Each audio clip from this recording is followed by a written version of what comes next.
Pro Punjab TV ਦੇਖ ਰਹੇ ਸਾਰੇ ਦਰਸ਼ਕਾਂ ਦਾ ਸਵਾਗਤ ਹੈ। ਮੈਂ ਹਾਂ ਲਵਪ੍ਰੀਤ ਬੰਗੜ ਤੇ ਮੇਰੇ ਨਾਲ ਮੌਜੂਦ ਨੇ ਦੀਪ ਸਿੱਧੂ। ਦੀਪ, ਸਭ ਤੋਂ ਪਹਿਲਾਂ ਸਵਾਲ, ਕਿਸਾਨ ਜਥੇਬੰਦੀਆਂ ਦੇ ਸੈਂਟਰ ਦੇ ਵਿੱਚ ਇੱਕ ਸਹਿਮਤੀ ਬਣ ਗਈ ਹੈ ਰੇਲਾ ਚਲਾਉਣ ਦੇ ਲਈ, ਉਸ ਨੂੰ ਕਿਸ ਤਰੀਕੇ ਨਾਲ ਦੇਖਦੇ ਹੋ?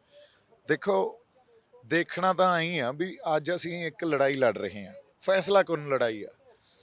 ਉਹ ਲੜਾਈ ਇੰਨੀ ਉਹਦੀ ਅਹਿਮੀਅਤ ਆ ਵੀ ਇਸ ਖਿੱਤੇ ਦੀ, ਇੱਕ ਸਾਊਥ ਏਸ਼ੀਆ ਦੀ ਇੱਕ ਜੀਓਪੋਲਿਟਿਕਸ ਡਿਸਾਈਡ ਹੋਣੀ ਹੈ ਇਸ ਸੰਘਰਸ਼ ਤੋਂ ਬਾਅਦ।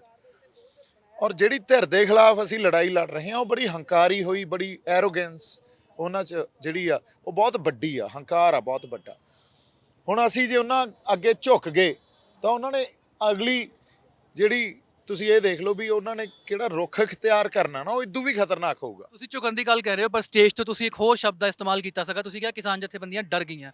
ਕਿਸਾਨਾਂ ਦੇ ਹੱਕਾਂ ਦੀ ਗੱਲ ਹੀ ਕਰ ਰਹੀਆਂ ਨੇ, ਪਰ ਤੁਸੀਂ ਸ਼ਬਦ ਡਰ ਦਾ ਇਸਤੇਮਾਲ ਕਰ ਲਿਆ। ਡਰਪੋਕ ਕਹਿ ਰਹੇ ਹੋ? ਕਿਸਾਨ ਜਥੇਬੰਦੀਆਂ ਡਰ ਗਈਆਂ ਨਹੀਂ ਮੈਂ ਗੱਲ ਕਹਿ ਰਿਹਾ। ਮੈਂ ਇਹ ਕਹਿ ਰਿਹਾ ਵੀ ਅਸੀਂ ਸਾਰੇ ਹੀ ਡਰੇ ਫਿਰਦੇ ਹਾਂ। ਜਥੇਬੰਦੀਆਂ ਵਾਲੇ ਤਾਂ ਸਾਡੇ ਹੀ ਆਗੂ ਆ ਨਾ। ਹੁਣ ਜੇ ਅਸੀਂ ਇੱਕ ਪ੍ਰੈਸ਼ਰ ਬਿਲਡ ਕੀਤਾ ਹੋਇਆ ਤੇ ਇਸ ਗੱਲ ਤੋਂ ਡਰ ਗਏ ਵੀ ਯਾਰ ਯੂਰੀਆ ਨਹੀਂ ਆ ਰਿਹਾ, ਜਾਂ ਇਸ ਗੱਲ ਤੋਂ ਵੀ ਪੰਜਾਬ ਦਾ ਨੁਕਸਾਨ ਬਹੁਤ ਹੋ ਰਿਹਾ, ਤਾਂ ਫਿਰ ਜੇ ਸੰਘਰਸ਼ ਅਸੀਂ ਲੜਨਾ, ਇੱਕ ਪ੍ਰੈਸ਼ਰ ਬਿਲਡਅਪ ਕਰਨਾ, ਤੇ ਉੱਥੇ ਫਿਰ ਡਰ ਨੂੰ ਆਪਦੇ ਅੰਦਰੋਂ ਕੱਢ ਕੇ ਸਿੱਟਣਾ ਪਊਗਾ। ਹੋ ਸਕਦਾ, ਔਰ ਜਾਂ ਇਸ ਗੱਲ ਤੋਂ ਵੀ ਹੁਣ ਯਾਰ ਰੋਟੀ ਕਿਵੇਂ ਖਾਵਾਂਗੇ, ਹੋ ਸਕਦਾ ਇੱਕ ਟਾਈਮ ਦੀ ਰੋਟੀ ਖਾਣੀ ਪੈ ਜੇ। ਪਰ ਹੁਣ ਜਦੋਂ ਲੜਾਈ ਬੜੀ ਫੈਸਲਾ ਕੁੰਨ ਆ, ਇਸ ਲੜਾਈ ਨੂੰ ਬੜੀ ਵੱਡੀ ਦ੍ਰਿੜਤਾ ਨਾਲ ਤੇ ਬਹੁਤ ਬੁਲੰਦ ਹੌਸਲੇ ਨਾਲ ਲੜਨਾ ਪਊਗਾ। ਤੁਹਾਨੂੰ ਲੱਗਦਾ ਕਿਤੇ ਨਾ ਕਿਤੇ ਕਿਸਾਨਾਂ ਦਾ ਰੇਲਾ ਚਲਾਉਣ ਦਾ ਫੈਸਲਾ ਗਲਤ ਸੀ? ਪੰਜਾਬ ਦੇ ਜਿਹੜਾ ਸੰਘਰਸ਼ ਚੱਲ ਰਿਹਾ ਉਹਦੇ ਖਿਲਾਫ ਜਾਊਗਾ? ਦੇਖੋ, ਮੈਂ ਹਜੇ ਉਹੀ ਗੱਲ ਕਹਿ ਕੇ ਹਟਿਆ, ਇਹ ਪ੍ਰੈਸ਼ਰ ਪੁਆਇੰਟਸ ਹੁੰਦੇ ਆ, ਹਨਾ। ਤੁਸੀਂ ਇੱਕ ਪ੍ਰੈਸ਼ਰ ਬਿਲਡ ਕਰਨਾ ਹੁੰਦਾ ਸਰਕਾਰ ਤੇ, ਔਰ ਇੱਕ ਦਿਨ 'ਚ ਨਹੀਂ ਹੁੰਦਾ ਉਹ ਇੱਕ ਪ੍ਰੋਸੈਸ ਹੁੰਦਾ। ਅੱਜ ਉਹ ਪ੍ਰੋਸੈਸ 50ਵੇਂ ਦਿਨ 'ਚ ਆ ਕੇ ਇੱਕ ਪ੍ਰੈਸ਼ਰ ਬਿਲਡ ਹੋਇਆ। ਸਰਕਾਰ ਇਹ ਗੱਲ ਕਿਤੇ ਨਾ ਕਿਤੇ ਉਹਨਾਂ ਨੂੰ ਇਹ ਬੜੀ ਵੱਡੀ ਰੜਕਣ ਲੱਗ ਗਈ ਵੀ ਯਾਰ ਰੇਲਾਂ ਬੰਦ ਆ, ਪੰਜਾਬ ਤੋਂ ਗਾਂਹ ਵਾਲੇ ਇਲਾਕਿਆਂ 'ਚ ਕੁਛ ਨਹੀਂ ਜਾ ਰਿਹਾ, ਰਸਦ ਨਹੀਂ ਜਾ ਰਹੀ, ਕੋਈ ਹੋਰ ਆਰਮੀ ਦਾ ਸਮਾਨ ਨਹੀਂ ਜਾ ਰਿਹਾ, ਪੰਜਾਬ ਵਾਲੇ ਕਿਸਾਨਾਂ ਕੋਲੇ ਯੂਰੀਆ ਨਹੀਂ ਪਹੁੰਚ ਰਹੀ, ਇਹ ਨਹੀਂ ਹੋ ਰਹੀ। ਪਰ ਹੁਣ ਇਹੀ ਤਾਂ ਹੈ ਨਾ, ਕਿੱਥੇ ਤਾਂ ਅਸੀਂ ਸਰਕਾਰ ਤੇ ਦਬਾਅ ਪਾਈ ਜਾਂਦੇ ਸੀ, ਕਿੱਥੇ ਉਹ 4 ਦਿਨਾਂ 'ਚ ਸਾਡੀ ਸੀਐਮ ਸਾਹਿਬ ਨਾਲ ਕਰਾ ਕੇ ਮੀਟਿੰਗ ਆਗੂਆਂ ਦੀ ਤੇ ਉਹ ਦਬਾਅ ਪਾ ਗਏ, ਹਨਾ। ਸੋ ਜੇ ਅਸੀਂ ਉਹਨਾਂ ਦੇ ਦਬਾਅ ਅੱਗੇ ਹੀ ਝੁਕ ਗਏ, ਇਹਦਾ ਮਤਲਬ ਆਪਦਾ ਸੰਘਰਸ਼ ਕਮਜ਼ੋਰ ਕਰ ਰਹੇ ਹਾਂ ਨਾ।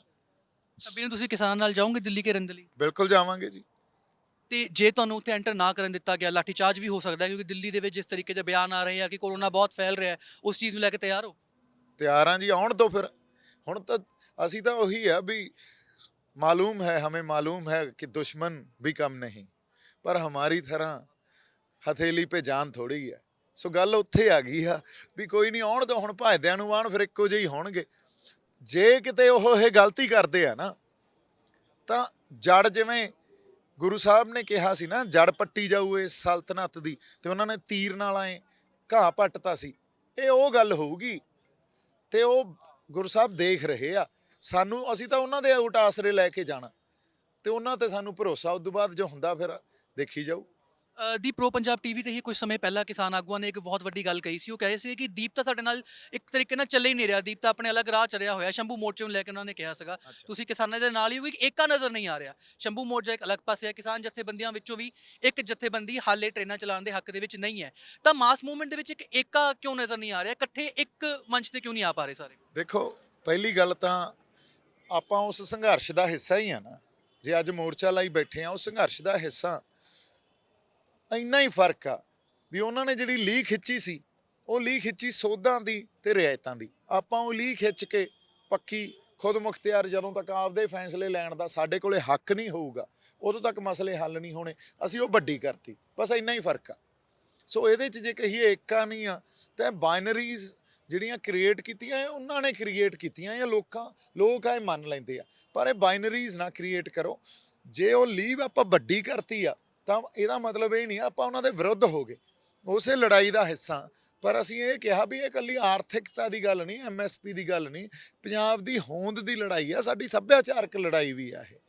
ਸੋ ਜੇ ਅਸੀਂ ਧਰਤੀ ਬਚਾਉਣੀ ਆ ਆਪਦੀ, ਬੜਾ ਕੁਛ ਖੁਰਦਾ ਸਾਡਾ, ਜੇ ਸਾਡੇ ਹੱਥੋਂ ਧਰਤੀ ਨਿਕਲਦੀ ਆ, ਸੋ ਉਹ ਸਭ ਕੁਝ ਬਚਾਉਣਾ ਅਸੀਂ। ਬਸ ਇੰਨੀ ਕੁ ਗੱਲ ਆ ਜੀ। ਦੀਪ, ਕੁਝ ਸਮੇਂ ਪਹਿਲਾਂ ਸੁਨੀਲ ਜਾਖੜ ਨੇ ਵੀ ਪ੍ਰੋ ਪੰਜਾਬ ਤੇ ਇੱਕ ਬਹੁਤ ਵੱਡਾ ਬਿਆਨ ਦਿੱਤਾ ਸੀਗਾ ਤੁਹਾਨੂੰ ਲੈ ਕੇ। ਉਹਨਾਂ ਨੇ ਕਿਹਾ ਸੀਗਾ ਕਿ ਜਦੋਂ ਸਨੀ ਮੋਦੀ ਦੇ ਕੋਲ ਆਸ਼ੀਰਵਾਦ ਲੈਣ ਗਏ ਸੀ, ਉੱਥੇ 3 ਲੋਕੀ ਮੌਜੂਦ ਸਨ, ਸਨੀ, ਬੌਬੀ ਤੇ ਤੀਜਾ ਜਿਹੜਾ ਮੋਦੀ ਦਾ ਏਜੰਟ ਹੈ ਤੇ ਅੱਜ ਕਿਸਾਨਾਂ ਦੇ ਵਿੱਚ ਬੈਠਾ ਹੈ ਮੂਵਮੈਂਟ ਨੂੰ ਡਰੇਲ ਕਰਨ ਦੇ ਲਈ। ਜਾਖੜ ਦੇ ਇਸ ਬਿਆਨ ਨੂੰ ਕਿਵੇਂ ਦੇਖੋ? ਦੇਖੋ, ਗੱਲ ਆਏ ਆ ਵੀ ਜਾਖੜ ਸਾਹਿਬ ਬੜੇ ਸਤਿਕਾਰਯੋਗ ਆ, ਔਰ ਜਦੋਂ ਐਡਾ ਵੱਡਾ ਆਪੋਜੀਸ਼ਨ ਦਾ ਲੀਡਰ ਆ ਉਹ, ਮੈਨੂੰ ਲੱਗਦਾ ਸੌਰੀ ਕਾਂਗਰਸ ਪਾਰਟੀ ਦੇ ਪ੍ਰਧਾਨ ਆ, ਔਰ ਜਦੋਂ ਐਡਾ ਵੱਡਾ ਕੋਈ ਬੰਦਾ ਇਹੋ ਜਿਹਾ ਬਿਆਨ ਦਿੰਦਾ ਹਨਾ, ਔਰ ਉਹ ਕਾਂਗਰਸ ਪਾਰਟੀ ਜਿਹੜੀਆਂ ਟਰੈਕਟਰਾਂ ਤੇ ਬੈਠ ਕੇ ਰੈਲੀਆਂ ਕੱਢ ਜਾਂਦੀ ਆ, ਤੇ ਉਹਨਾਂ ਨੂੰ ਸੋਚਣਾ ਚਾਹੀਦਾ ਅੱਜ ਪੰਜਾਬ ਆਪਦੀ ਹੋਂਦ ਦੀ ਲੜਾਈ ਲੜ ਰਿਹਾ। ਸੋ ਉਦੋਂ ਦੀਪ ਸਿੱਧੂ ਸਣੀ ਬਾਈ ਨਾਲ ਉਹਨਾਂ ਦਾ ਦੋਸਤ ਬਣ ਕੇ ਖੜਾ ਸੀ। ਪੰਜਾਬ ਦੀ ਲੜਾਈ ਇੱਥੇ ਇਸ ਜਿਹੜੇ ਮੌਕੇ ਤੇ ਆ ਕੇ ਨਹੀਂ ਖੜੀ ਹੋਈ ਸੀ, ਇਹ ਪੜਾਅ ਤੇ ਨਹੀਂ ਸੀ ਹਨਾ। ਔਰ ਇਹ ਵੀ ਚਿਣਗੀ ਹੁੰਦੀ ਆ, ਕਦੋਂ ਤੁਹਾਡੇ ਅੰਦਰ, ਕਦੋਂ ਮਹਾਰਾਜ ਇਹਨੇ ਸੇਵਾ ਲੈਣੀ ਆ ਤੁਹਾਡੇ ਤੋਂ, ਜਿਹੜੀ ਅੰਦਰ ਚਿਣਗ ਤੁਹਾਡੇ ਬਲਦੀ ਆ, ਉਹਨੇ ਕਦੋਂ ਮੱਚਣਾ ਹੁੰਦਾ, ਕਦੋਂ ਅੰਦਰ ਤੁਹਾਡੇ ਉਹ ਅੱਗ ਨੇ ਬਲਣਾ ਹੁੰਦਾ, ਇਹ ਵੀ ਟਾਈਮ ਹੀ ਹੁੰਦਾ। ਫਿਰ ਉਦੋਂ ਹੀ ਅੱਖਾਂ ਖੁੱਲ੍ਹਦੀਆਂ ਕਈ ਵਾਰੀ। ਸੋ ਇਹ ਗੱਲਾਂ 'ਚ ਬੜਾ ਦਮ ਨਹੀਂ ਹੁੰਦਾ। ਇਸ ਗੱਲਾਂ ਨੂੰ, ਇਹ ਤਾਂ ਗੱਲਾਂ ਦਾ ਬੜਾ ਜਵਾਬ ਵੀ ਆਪਾਂ ਦੇਤੇ ਆ, ਇਹ ਗੱਲਾਂ ਵੀ ਲੋਕਾਂ ਨੂੰ ਭਰਮ ਭੁਲੇਖੇ ਹੀ ਪਾਉਣੇ ਹੁੰਦੇ ਆ ਪ੍ਰੈਜੁਡਿਸ ਕਰਨ ਵਾਸਤੇ। ਪਰ ਅੱਜ ਜਿੱਥੇ ਆਪਾਂ ਖੜੇ ਆ, ਅੱਜ ਜੇ ਪੰਜਾਬ ਆਪਦੀ ਖੁਦਮੁਖਤਿਆਰੀ ਦੀ ਗੱਲ ਕਰ ਰਿਹਾ ਤਾਂ ਸੈਂਟਰ ਸਰਕਾਰ ਤਾਂ ਕਦੇ ਨਹੀਂ ਚਾਹੂਗੀ ਨਾ ਵੀ ਪੰਜਾਬ ਨੂੰ ਖੁਦਮੁਖਤਿਆਰ ਕਰੀਏ। ਮੋਦੀ ਸਰਕਾਰ, ਦਿੱਲੀ ਸਰਕਾਰ, ਕੋਈ ਵੀ ਸਰਕਾਰ, ਇਹਦਾ ਮਤਲਬ ਆਪਣਾ ਤਾਂ ਸਟੈਂਡ ਉਹਨਾਂ ਦੇ ਜਮਾਂ ਉਲਟ ਲਈ ਬੈਠੇ ਆ ਨਾ। ਫਿਰ ਜੇ ਜਾਖੜ ਸਾਹਿਬ ਨੂੰ ਇੰਨੀ ਸਮਝ ਨਹੀਂ ਆ, ਫਿਰ ਉਹਨਾਂ ਦਾ ਜਿਹੜਾ ਮਕਸਦ ਆ ਉਹ ਕੋਈ ਇਹਦੇ ਤੇ ਟਿੱਪਣੀ ਕਰਕੇ ਕੋਈ ਵੱਖਰੀ ਤਰ੍ਹਾਂ ਦੀ ਇੱਕ ਬਹਿਸ ਪੈਦਾ ਕਰਨ ਦਾ ਹੋਰ ਕੋਈ ਮਕਸਦ ਨਹੀਂ ਆ। ਮੈਂ ਤਾਂ ਉਹਨਾਂ ਨੂੰ ਬੜਾ ਜ਼ਿੰਮੇਵਾਰ ਸਮਝਦਾ, ਤੇ ਜੇ ਉਹ ਪੰਜਾਬ ਪੱਖੀ ਆ ਤੇ ਜ਼ਿੰਮੇਵਾਰ ਆ ਤਾਂ ਸੰਘਰਸ਼ ਕਰਨਾ ਆ ਕੇ ਲੋਕਾਂ ਨਾਲ, ਫਿਰ ਦੇਖਣ ਕੌਣ ਏਜੰਟ ਆ ਤੇ ਕੌਣ ਨਹੀਂ ਹਨਾ। ਇਹ ਗੱਲਾਂ ਕਹਿਣੀਆਂ ਬੜੀਆਂ ਸੌਖੀਆਂ, ਇਹਨਾਂ ਨੂੰ ਆਦਤਾਂ ਪਈਆਂ ਹੋਈਆਂ ਵਿਧਾਨ ਸਭਾ 'ਚ ਬਹਿ ਕੇ ਜਾਂ ਚੰਡੀਗੜ੍ਹ ਕੋਠੀਆਂ 'ਚ ਬਹਿ ਕੇ ਜਾਂ ਆਪਦੇ ਵੱਡੇ ਵੱਡੇ ਘਰਾਂ 'ਚ ਬਹਿ ਕੇ ਇਹ ਗੱਲਾਂ ਕਰਦੇ ਆ। ਪਰ ਇਹ ਇੱਥੇ ਸੜਕਾਂ ਤੇ ਆ ਕੇ, ਮੋਰਚਿਆਂ 'ਚ ਆ ਕੇ ਇਹਨਾਂ ਦਾ ਸੰਘਰਸ਼ ਨਹੀਂ ਹੁੰਦਾ। ਕਰਪਟ ਪੋਲੀਟੀਸ਼ੀਅਨਸ ਆ ਸਾਰੇ ਇਹ ਤਾਂ ਡਿਸਕ੍ਰੈਡਿਟ ਹੋ ਗਏ ਲੋਕ, ਤਾਂ ਹੀ ਤਾਂ ਖੜੇ ਆ ਨਾ। ਇਹ ਸਾਰੇ ਡਿਸਕ੍ਰੈਡਿਟਡ ਲੋਕ ਆ। ਤੁਸੀਂ ਜਾਖੜ ਨੂੰ ਕਰਪਟ ਪੋਲੀਟੀਸ਼ੀਅਨ ਕਹਿ ਰਹੇ ਹੋ? ਸਾਰੇ ਹੀ ਆ, ਦੇਖੋ ਮੈਂ ਕਹਿੰਦਾ ਸਾਰੇ ਹੀ ਆ। ਕਰਪਟ ਇਹ ਨਹੀਂ ਹੁੰਦਾ ਵੀ ਤੁਸੀਂ ਪੈਸੇ ਲੈ ਲਏ, ਕਰਪਟ ਉਹ ਆ ਵੀ ਜਿਨ੍ਹਾਂ ਤੇ ਜਦੋਂ ਲੋਕ ਤੁਹਾਡੇ ਤੇ ਏਡਾ ਵੱਡਾ ਵਿਸ਼ਵਾਸ ਕਰੀ ਗਏ ਤੇ ਤੁਸੀਂ ਉਹਨਾਂ ਨਾਲ ਵਿਸ਼ਵਾਸਘਾਤ ਹੀ ਕਰੀ ਗਏ ਅੱਜ ਤਾਈਂ, ਤੇ ਹੁਣ ਵੀ ਕਰੀ ਜਾਂਦੇ ਹੋ ਜਦੋਂ ਪੰਜਾਬ ਆਪਦੀ ਹੋਂਦ ਦੀ ਲੜਾਈ ਲੜ ਰਿਹਾ। ਸੋ ਫਿਰ ਅਸੀਂ ਕੀ ਕਹੀਏ? ਹੁਣ ਤੁਸੀਂ ਕਿਸੇ ਦਾ ਨਾਂ ਲੈ ਕੇ, ਉਹ ਤਾਂ ਇਹ ਪੱਤਰਕਾਰਾਂ ਵਾਲੀ ਗੱਲ ਹੁੰਦੀ ਆ ਵੀ ਤੁਸੀਂ ਜਾਖੜ ਨੂੰ ਕਰਪਟ ਪੋਲੀਟੀਸ਼ੀਅਨ ਕਹਿ ਰਹੇ। ਜਾਖੜ ਨੇ ਤੁਹਾਡਾ ਨਾਮ ਲਿਆ ਤਾਂ ਇਸੇ ਲਈ ਮੈਂ ਜਾਖੜ ਦੇ ਨਾਮ ਨਾਲ ਹੀ ਤੁਹਾਨੂੰ ਸਵਾਲ ਪੁੱਛਿਆ। ਗੱਲ ਆਏ ਆ ਬਾਈ ਜੀ, ਇਹ ਗੱਲ ਸਮਝੋ ਤੁਸੀਂ ਵੀ, ਤੁਸੀਂ ਬਹੁਤ ਅੱਗੇ ਜਾਣਾ, ਪੱਤਰਕਾਰੀ ਕਰਨੀ ਆ ਵਧੀਆ ਹਨਾ। ਸੋ ਅੱਜ ਗੱਲ ਆਪਾਂ ਸੰਘਰਸ਼ ਪੰਜਾਬ ਦੀ ਗੱਲ ਕਰ ਰਹੇ ਹਾਂ, ਤੇ ਅਸੀਂ ਪੰਜਾਬ ਦੇ ਹਰ ਪੋਲੀਟੀਸ਼ੀਅਨ ਨੂੰ ਡਿਸਕ੍ਰੈਡਿਟ ਕਰਕੇ ਕਰ ਰਹੇ ਹਾਂ। ਜੇ ਉਹਨਾਂ ਦੇ ਕੋਲੇ ਕ੍ਰੈਡਿਟ ਹੁੰਦਾ, ਭਰੋਸੇਯੋਗਤਾ ਸਾਡੀ ਹੁੰਦੀ, ਤਾਂ ਸਾਡੇ ਨਾਲ ਇੱਥੇ ਬੈਠੇ ਹੋਣਾ ਸੀ ਹਨਾ। ਤੂੰ ਜ਼ਿੰਮੇਵਾਰੀ ਤੁਹਾਡੇ ਤੇ ਵੀ ਬੜੀ ਵੱਡੀ ਆ ਬਾਈ।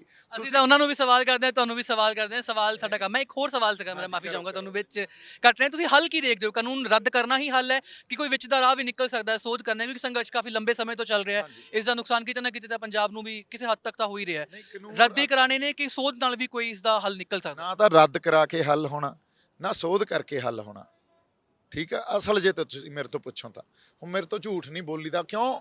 ਤੁਸੀਂ ਤੁਹਾਡੇ ਸਾਹਮਣੇ ਪ੍ਰਤੱਖ ਆ ਵੀ ਸਾਡਾ ਜਿੱਥੇ ਪਹਿਲਾਂ ਖੜੇ ਸੀ ਕਾਨੂੰਨਾਂ ਤੋਂ ਪਹਿਲਾਂ, ਜਿੱਥੇ ਖੁਦਕੁਸ਼ੀਆਂ, ਕਰਜ਼ੇ, ਰੇਹਾਂ ਸਪਰੇਆਂ ਪੀ ਕੇ ਕੋਈ ਬੰਦਾ ਮਰਦਾ ਹਨਾ, ਕੋਈ ਉਹ ਵੀ ਸਾਡਾ ਨਾਰਮਲ ਵੀ ਤਾਂ ਕ੍ਰਾਈਸਿਸ 'ਚ ਸੀ ਨਾ, ਤਾਂ ਸਾਡਾ ਨਾਰਮਲ ਵੀ ਕ੍ਰਾਈਸਿਸ ਸੀ। ਅੱਜ ਦੇਖੋ ਤੁਸੀਂ, ਅਸੀਂ ਤਾਂ ਉਸ ਚੀਜ਼ ਲਈ ਸਾਨੂੰ ਲੜਨਾ ਚਾਹੀਦਾ ਸੀ। ਅੱਜ ਸਾਡੀ ਲੜਾਈ ਕਿਸ ਚੀਜ਼ ਲਈ ਨਿਰਧਾਰਤ ਕਰਤੀ ਵੀ ਕੋਈ ਨਹੀਂ ਯਾਰ, ਉਹ ਖੁਦਕੁਸ਼ੀਆਂ ਕਰਜ਼ੇ ਸਾਨੂੰ ਮਨਜ਼ੂਰ ਆ, ਤੁਸੀਂ ਆਹ ਪਾਸੇ ਲੈ ਜਾਓ ਸਾਡੇ ਤੋਂ। ਸੋ ਹੱਲ ਤਾਂ ਖੁਦਮੁਖਤਿਆਰੀ 'ਚ ਆ। ਹੁਣ ਜੇ ਇਹਨੂੰ ਤੁਸੀਂ ਮੰਨਦੇ ਹੋ ਤਾਂ ਸਾਡੇ ਨਾਲ ਆ ਜਾਓ। ਦੀਪ, ਆਖਰੀ ਸਵਾਲ ਤੁਹਾਨੂੰ ਇਹੀ ਸੀਗਾ ਕਿ ਪੰਜਾਬ ਦੇ ਵਿੱਚ ਹਰ ਕੁਝ ਸਾਲਾਂ ਬਾਅਦ, 20-30 ਸਾਲ ਬਾਅਦ ਇੱਕ ਮਾਸ ਮੂਵਮੈਂਟ ਉੱਠਦੀ ਹੈ। ਕਹਿੰਦੇ ਨੇ ਕਿ ਪੰਜਾਬੀਆਂ ਦੇ ਖੂਨ ਦੇ ਵਿੱਚ ਹੀ ਸੰਘਰਸ਼ ਹੈ, ਪਰ ਮਾਸ ਮੂਵਮੈਂਟ ਕਿਤੇ ਨਾ ਕਿਤੇ ਜਾ ਕੇ ਇੱਕ ਪੋਲੀਟੀਕਲ ਰੂਪ ਵੀ ਧਾਰ ਲੈਂਦੀ ਹੈ। ਸੰਘਰਸ਼ ਦੇ ਸਟੇਜ ਦੇ ਵਿੱਚ ਪਰਮਿੰਦਰ ਢੀਂਡਸਾ ਵੀ ਆਏ, ਸੁਖਪਾਲ ਖਹਿਰਾ ਵੀ ਆਏ। ਤੁਹਾਨੂੰ ਲੱਗਦਾ ਫਿਊਚਰ ਦੇ ਵਿੱਚ ਇਹ ਮੋਰਚਾ ਕਿਤੇ ਨਾ ਕਿਤੇ ਪੋਲੀਟੀਕਲ ਰੰਗਤ ਵੀ ਲੈ ਸਕਦਾ ਹੈ, ਜਾਂ ਇੱਕ ਨਵਾਂ ਫਰੰਟ ਬਣ ਸਕਦਾ ਆਉਣ ਵਾਲੀ ਚੋਣਾਂ ਦੇ ਵਿੱਚ? ਖੁਦ ਮੁਖਤਾਰੀ ਦੀ ਵੀ ਤੁਸੀਂ ਗੱਲ ਕਰ ਰਹੇ ਹੋ। ਦੇਖੋ ਆਏ ਆ ਵੀ ਅਸੀਂ ਬੜੇ ਜਲਦੀ ਫਰੰਟ ਆਨੀ ਨੂੰ ਭੱਜਣ ਲੱਗ ਜਾਂਦੇ ਆ, ਔਰ ਹੁੰਦਾ ਕੁਛ ਨਹੀਂ ਉਦੋਂ ਬਾਅਦ ਹਨਾ। ਕਿਉਂ? ਤੁਸੀਂ ਇੱਕ ਗੱਲ ਇਹਦੀ ਮੈਂ ਤੁਹਾਨੂੰ ਦੱਸਦਾ ਵੀ ਅੱਜ ਬੀਜੇਪੀ ਨੇ ਰਾਮ ਮੰਦਿਰ ਕਿਉਂ ਬਣਾਇਆ? ਪੋਲੀਟੀਕਲ ਆਧਾਰ ਤਾਂ ਉਹਨਾਂ ਕੋਲੇ ਹੈਗਾ ਨਾ ਆਪਦਾ, ਅੱਜ ਤਾਂ ਰਾਜ ਕਰੀ ਜਾਂਦੇ ਆ, ਪਰ ਸਮਾਜਿਕ ਆਧਾਰ ਨੂੰ ਹੋਰ ਪੱਕਾ ਕਰਨ ਵਾਸਤੇ ਜਦੋਂ ਤੱਕ ਤੁਹਾਡੇ ਕੋਲੇ ਸਮਾਜਿਕ ਆਧਾਰ ਨਹੀਂ ਹੋਊਗਾ, ਉਦੋਂ ਤੱਕ ਪੋਲੀਟੀਕਲ ਆਧਾਰ ਹੋ ਹੀ ਨਹੀਂ ਸਕਦਾ। ਤੁਸੀਂ ਲੱਖਾਂ ਕਰੋੜਾਂ ਰੁਪਈਆ ਲਾ ਲਓ ਚੋਣਾਂ ਤੇ। ਸੋ ਇਸ ਕਰਕੇ ਪਹਿਲਾਂ ਪੰਜਾਬ ਦੇ ਲੋਕਾਂ ਨੂੰ ਇਹ ਸਮਝਣਾ ਪਊਗਾ ਵੀ ਅਸੀਂ ਆਪਦੇ ਫੈਸਲੇ ਆਪ ਲੈਣੇ ਆ। ਇੱਕ ਸਮਾਜਿਕ ਆਧਾਰ ਉਸ ਸੋਚ ਨੂੰ ਇੱਥੇ ਪੈਦਾ ਕਰਨਾ ਪਊਗਾ। ਉਦੋਂ ਬਾਅਦ ਫਿਰ ਕੋਈ ਫਰੰਟ ਬਣੇ ਤਾਂ ਲੋਕ ਉਹਦੇ 'ਚ ਵਿਸ਼ਵਾਸ ਜਤਾਉਣਗੇ। ਅਦਰਵਾਈਜ਼ ਜਿੰਨੇ ਮਰਜ਼ੀ ਫਰੰਟ ਬਣਾ ਲਓ, ਜਿੰਨੀਆਂ ਮਰਜ਼ੀ ਤੁਸੀਂ ਵੋਟਾਂ ਚੋਣਾਂ ਲੜ ਲਓ ਤੇ ਜਿੰਨੇ ਮਰਜ਼ੀ ਪੈਸੇ ਲਾ ਲਓ, ਉਹਨਾਂ ਤੇ ਕੁਝ ਨਹੀਂ ਹੋਣਾ। ਬਹੁਤ ਬਹੁਤ ਧੰਨਵਾਦ ਜੀ ਪ੍ਰੋ ਪੰਜਾਬ ਟੀਵੀ ਨੂੰ ਟਾਈਮ ਦੇਣ ਦੇ ਲਈ। ਤਾਂ ਇਹ ਸੰਦੀਪ ਸਿੱਧੂ ਜਿਨ੍ਹਾਂ ਦਾ ਇਹ ਕਹਿਣਾ ਹੈ ਕਿ ਉਹ ਕਿਸਾਨਾਂ ਦੇ ਨਾਲ ਦਿੱਲੀ ਜਾਣਗੇ, ਉਹਨਾਂ ਦੇ ਸੰਘਰਸ਼ ਦੇ ਨਾਲ ਮੋਢਾ ਜੋੜ ਕੇ ਖੜਨਗੇ। ਜੇ ਦਿੱਲੀ ਵੱਲੋਂ ਕੇਂਦਰ ਸਰਕਾਰ ਵੱਲੋਂ ਉਹਨਾਂ ਦੇ ਸੰਘਰਸ਼ ਨੂੰ ਰੋਕਣ ਦੀ ਕੋਸ਼ਿਸ਼ ਕੀਤੀ ਜਾਂਦੀ ਹੈ ਤਾਂ ਇਹਨਾਂ ਵੱਲੋਂ ਉਸ ਦਾ ਡਟ ਕੇ ਸਾਹਮਣਾ ਵੀ ਕੀਤਾ ਜਾਵੇਗਾ। ਨਾਲ ਹੀ ਉਹਨਾਂ ਨੇ ਇਹ ਵੀ ਕਿਹਾ ਹੈ ਕਿ ਉਹ ਕਿਸਾਨੀ ਕਾਨੂੰਨ ਰੱਦ ਕਰਵਾਉਣ ਤੱਕ ਹੀ ਨਹੀਂ ਸੀਮਿਤ ਰਹਿਣਗੇ। ਗੱਲ ਖੁਦ ਮੁਖਤਿਆਰੀ ਦੀ ਵੀ ਕੀਤੀ ਗਈ ਹੈ, ਕਿਸਾਨੀ ਹੱਕਾਂ ਦੀ ਵੀ ਕੀਤੀ ਗਈ ਹੈ। ਉਹਨਾਂ ਨੇ ਸਾਫ਼ ਕਿਹਾ ਹੈ ਕਿ ਕਿਸਾਨੀ ਕਾਨੂੰਨਾਂ ਦੇ ਵਿੱਚ ਸੋਧ ਜਾਂ ਕਿਸਾਨੀ ਕਾਨੂੰਨ, ਇਹ ਜੋ ਨਵੇਂ 3 ਕਾਨੂੰਨ ਨੇ, ਇਹਨਾਂ ਨੂੰ ਰੱਦ ਕਰਾਉਣਾ ਹੀ ਮਸਲੇ ਦਾ ਹੱਲ ਨਹੀਂ ਹੈ। ਕੈਮਰਾਮੈਨ ਸ਼ਮਸ਼ੇਰ ਦੇ ਨਾਲ ਲਵਪ੍ਰੀਤ ਬੰਗੜ, ਪ੍ਰੋ ਪੰਜਾਬ ਟੀਵੀ, ਸ਼ੰਭੂ ਮੋਰਚਾ।